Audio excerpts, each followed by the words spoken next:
You see, in the 1920s, a group of young scientists stole the spotlight from Einstein when they came up with an outlandish new way of thinking about physics. Their vision of the universe was so strange, it makes science fiction look tame, and it turned Einstein's quest for unification on its head. Unification. Unification. Led by Danish physicist Niels Bohr, these scientists were uncovering an entirely new realm of the universe. Atoms, long thought to be the smallest constituents of nature, were found to consist of even smaller particles, the now familiar nucleus of protons and neutrons, orbited by electrons. And the theories of Einstein and Maxwell were useless at explaining the bizarre way these tiny bits of matter interact with each other inside the atom. There was a tremendous mystery about how to account for all this, how to account for what was happening to the nucleus as the atom began to be pried apart in different ways. And the old theories were totally inadequate to the task of explaining them. Gravity was irrelevant, it was far too weak, and electricity and magnetism was not sufficient. Without a theory to explain this strange new world, these scientists were lost in an unfamiliar atomic territory, looking for any recognizable landmarks.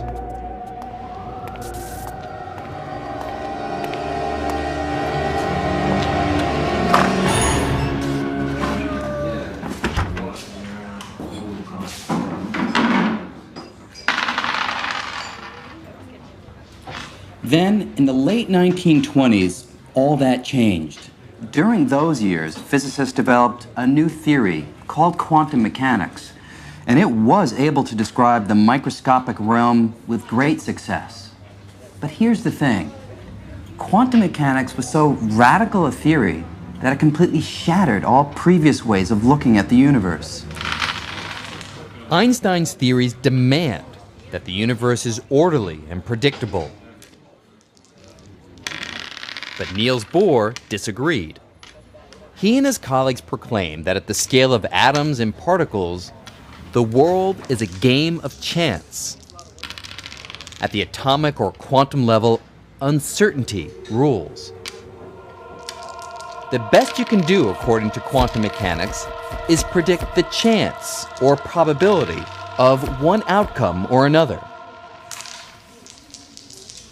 And this strange idea opened the door to an unsettling new picture of reality.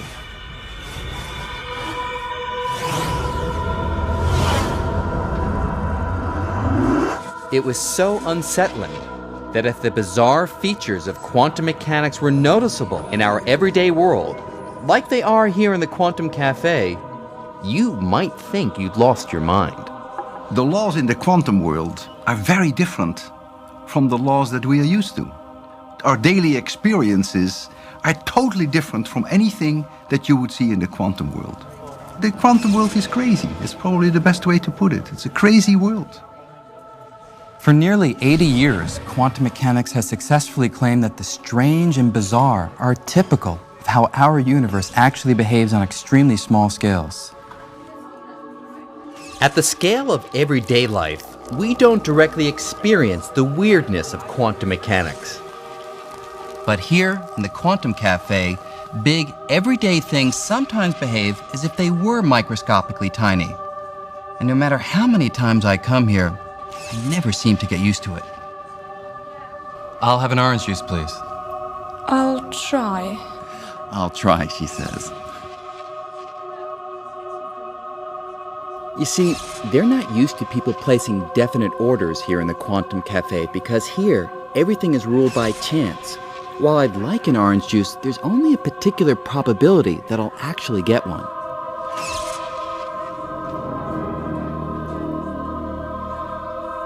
And there's no reason to be disappointed with one particular outcome or another because quantum mechanics suggests that each of the possibilities, like getting a yellow juice or a red juice, may actually happen. They just happen to happen in universes that are parallel to ours, universes that seem as real to their inhabitants as our universe seems to us. If there are 1,000 possibilities and quantum mechanics cannot with certainty say which of the 1,000 it will be, then all 1,000 will happen. Yeah, you can laugh at it and say, well, that has to be wrong. But there are so many other things in physics which at the time that people came up with had to be wrong, but it wasn't. You have to be a little careful, I think, before you say this is clearly wrong. And even in our own universe, quantum mechanics says there's a chance that things we'd ordinarily think of as impossible can actually happen.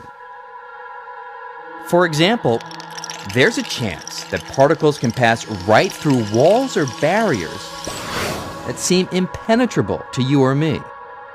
There's even a chance that I could pass through something solid, like a wall.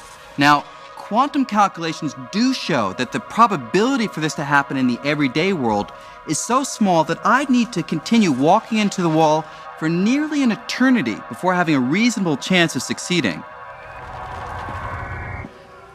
But here, these kind of things happen all the time. You have to learn to abandon those assumptions that you have about the world in order to understand quantum mechanics. In my gut, in my belly, do I feel like I have a deep intuitive understanding of quantum mechanics? No. And neither did Einstein. He never lost faith that the universe behaves in a certain and predictable way. The idea that all we can do is calculate the odds that things will turn out one way or another was something Einstein deeply resisted. Quantum mechanics says that you can't know for certain the outcome of any experiment. You can only assign a certain probability to the outcome of any experiment. And this Einstein disliked intensely. He used to say, God does not throw dice.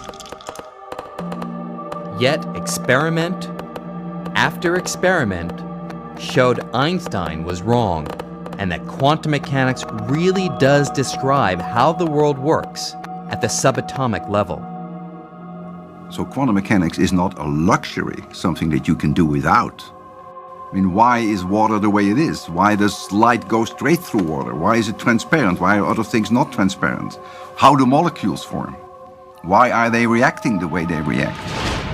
The moment that you want to understand anything at an atomic level, as non-intuitive as it is, at that moment you can only make progress with quantum mechanics. Quantum mechanics is fantastically accurate. There has never been a prediction of quantum mechanics that has contradicted an observation. Never.